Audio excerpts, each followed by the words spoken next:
Hey everybody, I'm Zach. And I'm Jesse. And you're watching In Depth. On Now You Know.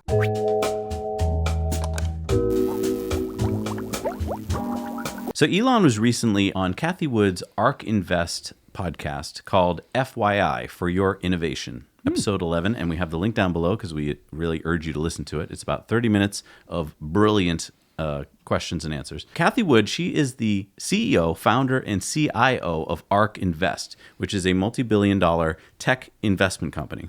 Just for your information, we do invest in ARK Invest. Cathie wants companies to invest aggressively, and she thanked Elon for not going private because Cathie believes Tesla needs the public market to raise the funds to scale quickly to exponential growth and reach Elon's goals. All right, so we want to go through kind of a play-by-play of what was said on this because a lot of people said about this podcast, well, it was fine. We just heard a bunch of stuff we've already heard before. No need to listen to it. And I feel differently. I feel like we got a lot of nuanced answers, which if you look at them closely, give you a lot of insight into what's going on. Right, because I mean, a lot of times when people get Elon on their show, they're just asking him like, oh, what are electric cars? And Elon's like, okay, electric car is an electric car. And they're like, oh, wow, that's very interesting. And then he's like, yes, it is.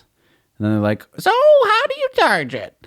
And he's like, okay, you plug it into this thing called a supercharger and it works like that. And it's like, okay, great. And then the interview ends and you're like, oh, I knew everything that I knew beforehand because I follow Elon Musk and I understand what an electric car is. And, you know, people don't get into like, oh, tell me about autopilot. You know, they don't get into any of the nitty-gritty details, which we're going to get into. Cathie was saying that at ARK Invest, they've done their internal projections, and they see that in 2018, there was 1.3 million EV sales. What do they project in 2023? In 2023, they project 26 million EV sales. That would be about 1/3 of the total global sales in 2023 would be EVs. And they're basing this off of just battery prices.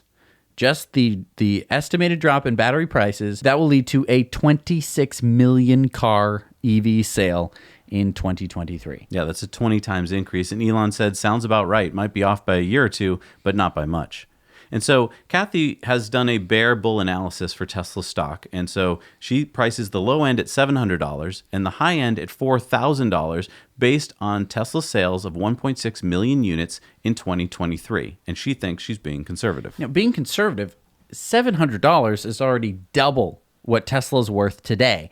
And $4,000 per share is, well, over 10 times what the stock is worth today. So if she's being conservative and she's giving these numbers, my ears have perked up. Right, and a lot of people say, well, that can't be. You can't be right, Cathie. And that's because Cathie said people don't understand exponential curves. They don't. They are linear thinkers. And Elon agreed. He said they don't understand the area under the curve. So, for instance, if we take their 2017 car sales in terms of production, it looked pretty small because no matter what line you draw, it was very low to zero, right? But in 2018, Tesla doubled its fleet. So in 2018, we made and delivered about as many cars as we had in our entire history, said Elon. And that is because they're exponential. So Elon said small changes in the calendar breakpoint have enormous percentage differences. The time difference is small, but the percentage difference is enormous. And this is really important. When you're looking at S-curves, if you slide one way or you slide the other way, if you just sort of slide it and you can't see beyond, you know, into the future, right? That whole section all over there is unknowable and you're just seeing this little bloop. You're going to be like, okay, so it's going to go bloop and then it's going to go bloop. Okay, so in about 30 years, EVs are going to take over. Right. And it's like, no, it's going, right? It's an exponential growth. Right. We talk about this on the show a lot. They are talking about it on their podcast as well. And I mean, Elon said it took 6 months longer than we thought it would to reach 5,000 cars a week. It was perceived as a massive shortfall. Instead, it was just a calendar shift or a short delay. It wasn't that they couldn't do it, it's that he was off by the timing. Right. And you remember these stories. Tesla is never going to reach that 5,000 cars a week number. Bloomberg Tracker has them down at 2,000 cars a week. Oh no, Tesla's going to end. It's the end of the way. And now they're making like 7,000 cars a week. So let's put 2 points together that didn't get connected here. here. Elon said, my guess for 2021 is 1.5 million cars. That's what Tesla will make, he thinks. And in 2023, just a guess, we do 3 million. Now, remember what Kathy just said. Her estimates were based on 1.6 million in 2023. So if Elon is saying that he thinks they're probably going to do more like double that, and she's thinking his stock is going to be at 700 to 4,000. It could be almost double what the stock. I mean, that double again, which would be, somewhere 1,400 to 8,000. Yeah, 4 to 20 times more in terms of stock price, which is crazy. Not that it would necessarily scale 1 to 1, but why not? Right. And let's talk about this question. She just asked him, what are your goals? What do you think you're going to hit in 2021 and 2023? We never got this question asked on the earnings calls. Nope. They're only interested in Q1 of 2019. Right. That's ridiculous. I mean, why are the analysts and why are they on these earning calls if they're not going to ask these sorts of questions, these sort of forward-looking questions? They're only talking about quarter. Oh, what happened? What's going to happen next quarter? What's going to happen next quarter? What's going to happen last quarter? What happened last quarter? Do you know why? Because Wall Street's not interested in anything beyond the quarter because they do everything based on the quarter. Right. That's why you see these huge fluctuations in stock prices because they're not looking any further ahead.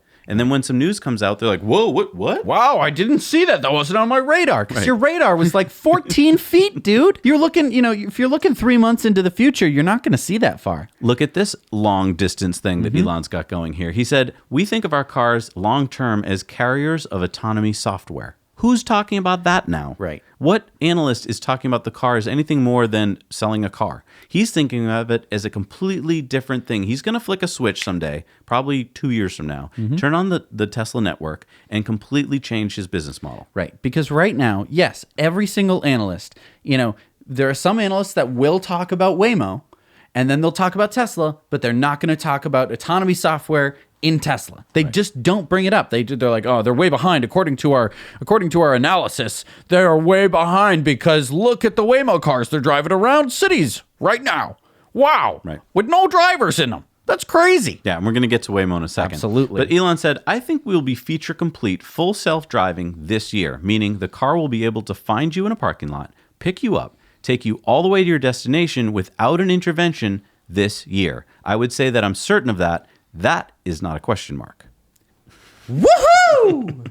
That is awesome. Now, a lot of people said, we've heard this from Elon before. He said that Model 3s and S's and X's would be able to drive from California to New York, and that was 2 years ago. Hasn't done it, so obviously he doesn't know what he's talking about.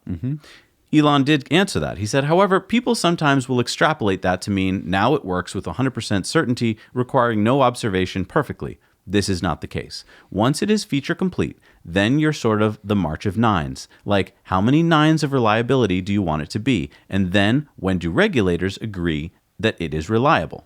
So you might be saying March of Nines, what is this? Is this some new show, some new movie? Like March of Nines, out this March 9th, the March of the Nines. It's obviously not that. But basically, if you were to take an elevator, right, what is the safety factor of the elevator? Like, what is the chance that you're going to make it to the floor that you asked to get to safely? Would you get on an elevator if it was 50% safe? No. No, you wouldn't. How about 75% safe? No. 90? No. No. 99? No. 99.9? No. 99.99? Maybe.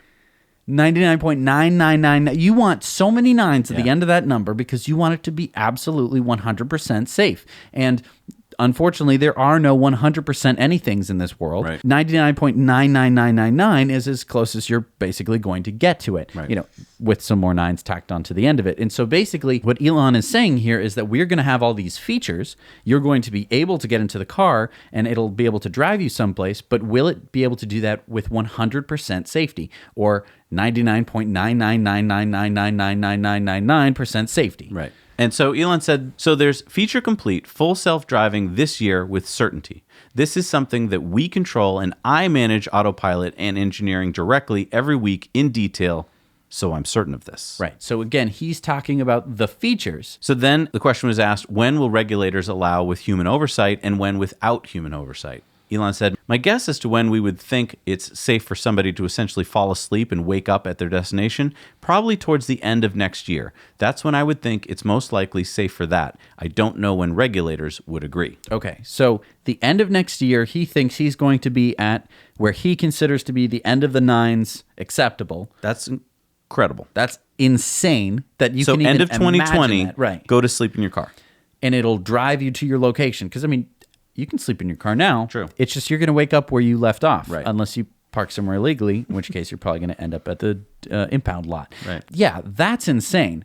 The end of next year. Now he's saying he doesn't know when regulators will agree. Yeah, and so he was asked this, do you think China would agree first? And Elon said, China regulators are good, so are the U.S. federal regulators. California can be overzealous and Europeans conservative. So I think he was kind of hinting, if you read between the lines, that maybe China would be the first place to allow self-driving because probably they're going to just look at the data. Right.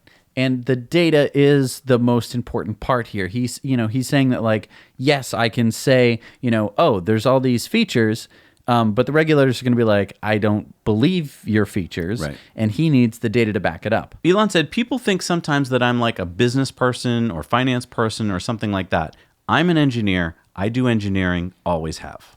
I think this is a really good point, something that he should bring up more, that he's not a business person first. He is an engineer first. He tackles just about every single problem, business, finance, or otherwise, like an engineer. Right. And in fact, that's why he does so much engineering, because he's an engineer. A lot of people just sort of like to think of him as like a billionaire. Like, oh, he's just some sort of billionaire, like, oh boy, that billionaire guy, he's so rich. He is rich. That's true, but he is an engineer. Now, a really good question from Tasha, one I haven't heard before. She said, to what degree is consumer use of autopilot important? Elon said, the advantage that we have that is very difficult to overcome is that we have just a vast amount of data on interventions. So effectively, the customers are training the system on how to drive. And there are millions of corner cases. They're so obscure and weird, you wouldn't believe it. There's different road markings, different rules in different countries, different expectations. You got rain, snow, sleet, hail, hurricanes, floods, fire, smoke, dust. It's insane. We've got cars in really all those environments. And so every time somebody intervenes, takes over from AP, it saves that information and uploads it to our system. We don't know which car it was. There's no individual attribution for the car. We just know that the intervention took place, and then we see what is required to fix that intervention. And we're really starting to get quite good at not even requiring human labeling. Okay, this is probably the most important point if we were to be talking about Tesla autopilot and full autonomy, is this is what Tesla has that no other car manufacturer has.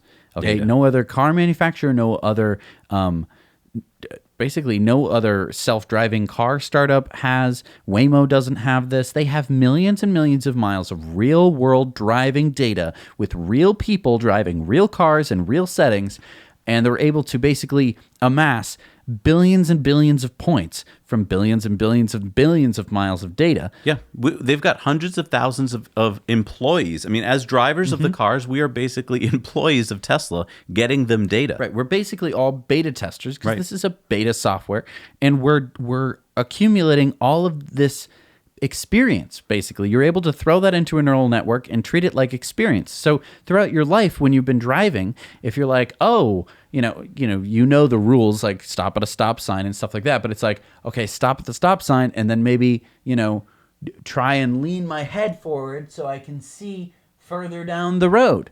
That is experience. Hopefully somebody taught you that, but if you didn't, you probably instinctively learned it yourself. And I mean, that's what's so incredible about this podcast, because that question got to something that's never asked, which is, Waymo and Cruise are always put as like the number one companies when it comes to autonomous driving, but they don't have hundreds of thousands of employees or people who bought their cars that can do all this work for them. They've just got a small subset of cars, getting them a very limited data set, which in this next question is pointed out is not even a great data set. So Kathy asked, Waymo and Cruise are deterministic. What's going wrong there? Versus Tesla is probabilistic. And Elon said, essentially, a heuristics approach to this will result in a local maximum of capabilities, not a global maximum. I think you really have to apply a sophisticated neural net to achieve a global maximum.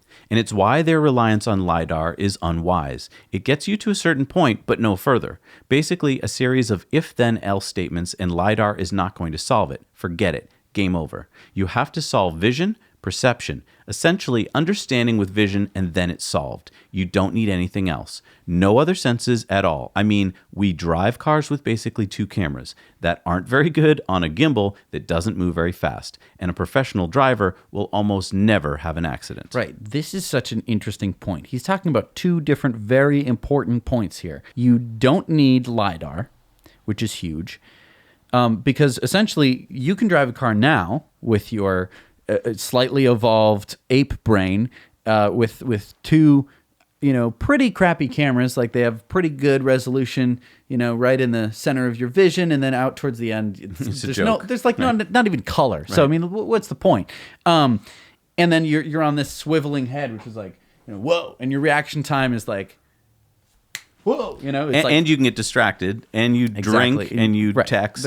There's all sorts of problems with people, having a large number of people on the roads with this, and we do it. We've accepted it. We said, okay, people are sometimes going to crash into buildings and into other cars. 1 million people will die every year. We just accept that. We'll accept that.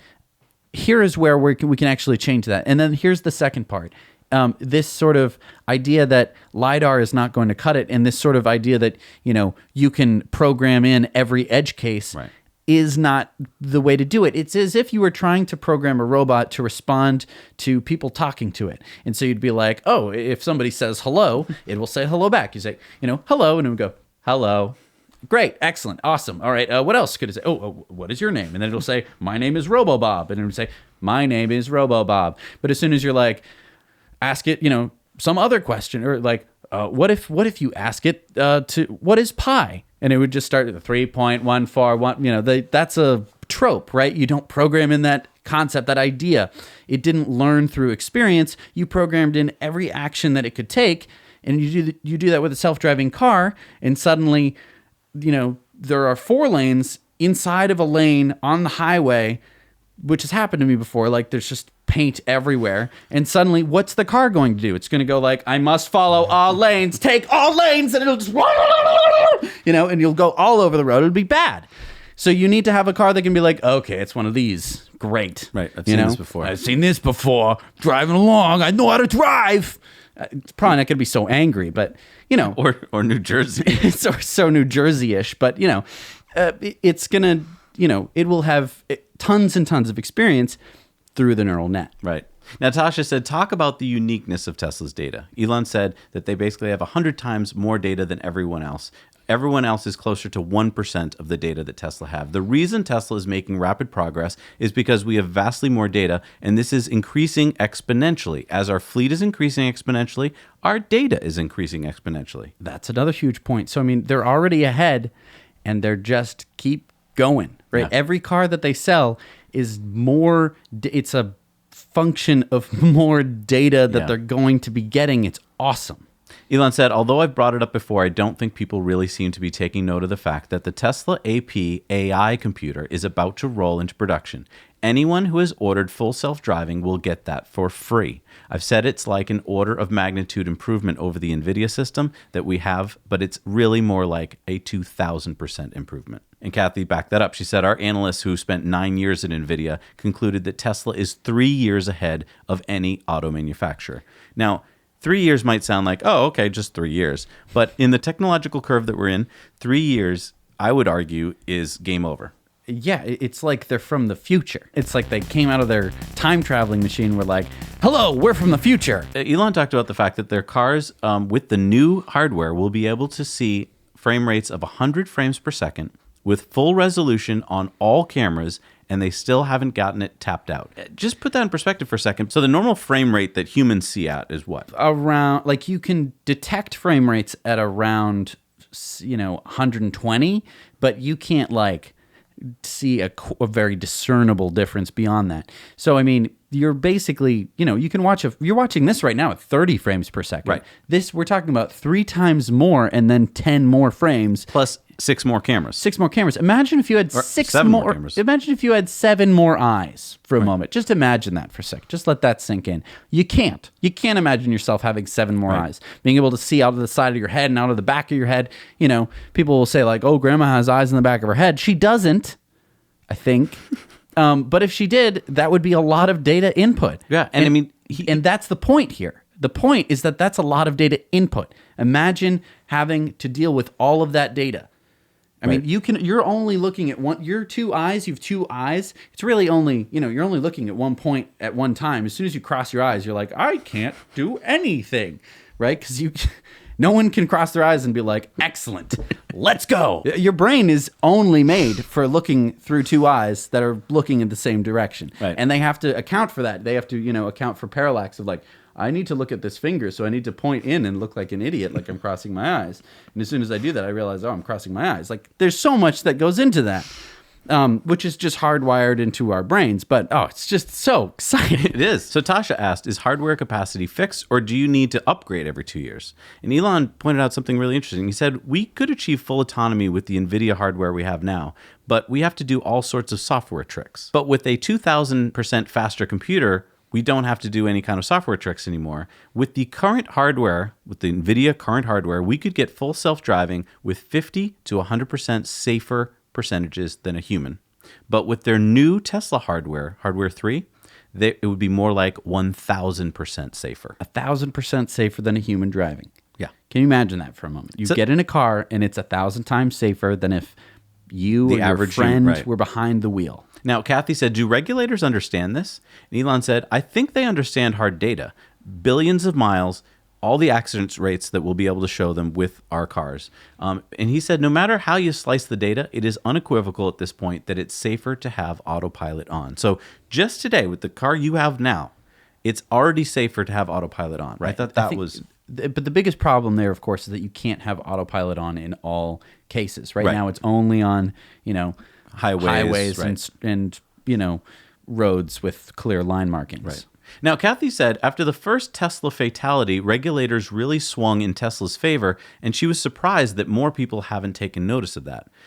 And Elon said it's like a phenomenon. People get overconfident with the system, and that's kind of the problem that they have right now is that everyone gets in the car, and there's either, I'm not going to trust it at all, I'm not going to turn it on, right, or there's like, oh, it's on, I don't even have to pay attention, I'm going to make a phone call. Right. So Tasha asked about Tesla's wider rollout of AP, highways versus Waymo is in the cities. Mm-hmm. And Elon said, well, we started with the highways because that's what matters the most. It gives you the most benefit. There's more miles traveled on highways and you travel faster there. So they thought, let's get that right faster because that'll save more lives. And he said that, you can stop using Waze because basically you could stay on the highway and use autopilot even though there's tons of traffic because it'll take care of the traffic. You don't have to be stressed out about driving in the traffic or taking windy back roads. You can just sort of sit there and be like, yeah, I mean, Elon said he's stopped using Waze for just that reason because he doesn't want to get off into the little back streets. It's so much easier to stay on the highway, like you said. He said that intersections are the next things they're working on. They're really difficult because there's so much ambiguity when you get to a traffic light. I mean, we all know this. When you get to an intersection, they're all different. Like, am I expected to go through this light right now? Because in some places, like when I lived in California, there's like this unwritten rule, like one car goes through on a left, And so it sounds like they're going to try and get it to work in the US first. And that after that, places like Norway will be a priority because obviously Norway is like one of the biggest Tesla countries in the world. This was a really interesting question that Tasha asked. She said, what do you think of letting other manufacturers build AP on Tesla platform? Yeah, and Elon said it's not easy to work with other traditional manufacturers. They have had them asked to work with them, but then they usually put all these stupid requirements in there, and they're like, we don't want to waste our engineers' time working on that. And he said, basically, nobody's banging down our door at the moment. Right. But some of them have used their patents. Right. And Elon said, if there's an automaker out there that wanted to implement the same hardware system as Tesla and use our software, we'd be very open to it, but we're not going to change it. And I think one point to that is that he's not saying he'll do it for free. Right. It's not like it'll be like, oh, of course, just pay for the cameras. No. Like, you're going to have to pay to license it to put it in the car, Right. for sure. But he's not saying, no, I'm going to keep it to myself and you'll never be able to get my secret formula. Like, he's not doing that. He is absolutely, saying like, hey, yeah, if you're going to just plop it in and we'll see how much, you're going to pay us. Well, because ultimately he cares about people's safety more than dollars. does. He already admitted he's not a businessman more than he is an engineer. And I would argue he's a humanitarian first. I mean, and I would, our engineers, I think, are by and large more humanitarian than some business people. I'm going to just back away from that one slowly, but I'm just saying, like, in general. right. Now, Kathy asked him about cryptocurrencies because, she's very interested in Bitcoin and other cryptocurrencies. And Elon said that he made a joke basically that, his account on Twitter got suspended because he jokingly offered, want to buy some Bitcoin. And that's preempted because basically after every single one of his tweets, Ethereum, For a long time there. Yeah, like the Bitcoin, scammers would say like they'd make an Elon Musk account or Elon Nusk account or Ion Musk account and say like, hey guys, I'm giving away some Bitcoin. Get in on it. Just send me some Bitcoin and I'll send you back 10 times that much. It was just for the longest time. It was going on for like a year. And then finally, I guess Twitter fixed it. Right. Or they ran out of fake Elon accounts. It was outrageous. But basically, he made a joke of it and his account got banned. And I mean, Elon said that the Bitcoin structure and Ethereum is really quite a brilliant idea, but he's not sure it would be a good use of Tesla's resources. And he did say it's quite energy intensive to create incrementally more Bitcoin. And it bypasses currency controls, which means that it's better than paper for transferring money. But he really didn't seem to want to commit himself. He said that a friend of him gave him like a third of a Bitcoin, but he's never dealt in it. It was interesting. At the end of the podcast, they're all kind of winding down, and Kathy's saying like, you're making the world a better place. And he laughed at that. Yeah. I think it's telling. I think he watched what was the show Silicon Valley, Right. And the kind of one of the jokes in Silicon Valley is that every company says that they're trying to make the world a better place by like, oh, we make this social app thing that does, it determines if the thing is a hot dog, and that's supposed to like, make the world a better place. He laughed at that, but Kathy was like, no, you're really doing it. Yeah, we totally agree with you, and you're doing the real thing. Right. And I have to agree with Kathy on that. Like, out of all the companies and out of all the billionaires doing all of the work for making the world a better place, Elon is, by and large, far and away, the biggest contributor to making the world a better place, especially looking forward, looking into the future as to see what the world could look like in the future. What's exciting to me about this podcast is to be reaffirmed by another person that I take, very seriously what she says. Kathy Wood gets it. She's proven that she gets it. Her track record proves it. We are fanboys on this channel of Elon Musk, right? Everyone comments it all the time. Well, you guys are fanboys, so you can't possibly be unbiased. I don't think that's true. I think that we can look objectively at what is going on, because if you look at what Elon's done in the past, he's achieved incredible things in such a short amount of time. If we look at his rocket company, he's doing things that were completely thought to be impossible just a few years ago. Right. And he's going on to do things which people still think are impossible today. Right. So when he says that he'll have a full self-driving car where you can fall asleep in the back and it'll turn up at your destination at the end of next year, I know that sounds crazy. And I know it sounds like we must be nuts to be like, well, that probably is going to happen. But here's coming from a guy who's been making pretty much everything he said happen. Now, maybe it's not always on time, but it could be that it's in 2-3 years. Right. But how many other companies are going to actually have that in 2-3 years? Because Waymo has said that it's going to be a long time before they actually have fully self-autonomous cars that can handle all situations. Right. And a lot of analysts look at that, and then they look over to Tesla, and they go, you're different. What's wrong? Why is that the case? Right. It's because they're approaching it in two completely different ways, which Right. I hope we covered pretty darn well. And I mean, I choose to get up in the morning and be excited about what's coming in technology and in the future. A world where cars are safe, where cars get you where you want to go quickly. where there's no pollution, that's what I choose to believe in because I'm seeing that it can happen that way. It's just that if we don't believe it, if we don't get behind it, why do you think that's going to help? A lot of what Elon has said is that he wants the world to be exciting. He wants there to be a reason for you to get up in the morning. And I think that that is a really, really good goal. And he's been doing it because it's been exciting. And not only do we get up in the morning, every morning, but we also get up in the morning and then we record this show, which takes our entire weekend to script and to, write and to find all of the graphics and the details. And then we finish recording it.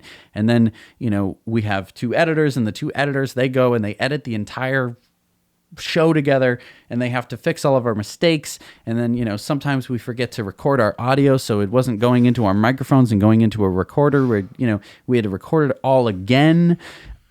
A lot of work goes into this show, and I just want to take a moment to thank our Patreon supporters because, there's a lot of times where it's like, maybe forget it. Yeah. Such as this show, when we got about 3/4 of the way through it, and then we noticed, we looked down, and the recorder wasn't recording any audio, and it was like, maybe we just don't have it in depth this week. Oh, good. But you know what? It's the Patreons that make that possible. It wouldn't have been worth it for us to sit here for another hour and talk to you about the same things that we had just talked to you about for an hour, except you wouldn't have been able to hear us. It would have sounded like this, and you would have had to just deal with it for the entire episode. But instead, no. We said, you know what? We have patrons. We can't, disappoint them. We have a level of professionalism that we have to attend to, and so we did. We recorded the entire thing. So I just want to thank our patrons for that, and I want to thank you for watching all the way to the end of this video. We hope you enjoyed it. We do this every single week, so if you're new here, we have Tesla Time News every Monday. We do In-Depth, this show, every Tuesday. We have our Model 3 Tip of the Week every Wednesday. There's lots of other content that we come out with from time to time, so be sure to hit the subscribe button, hit the like button if you like this video, and we'll see you next week. Now you know.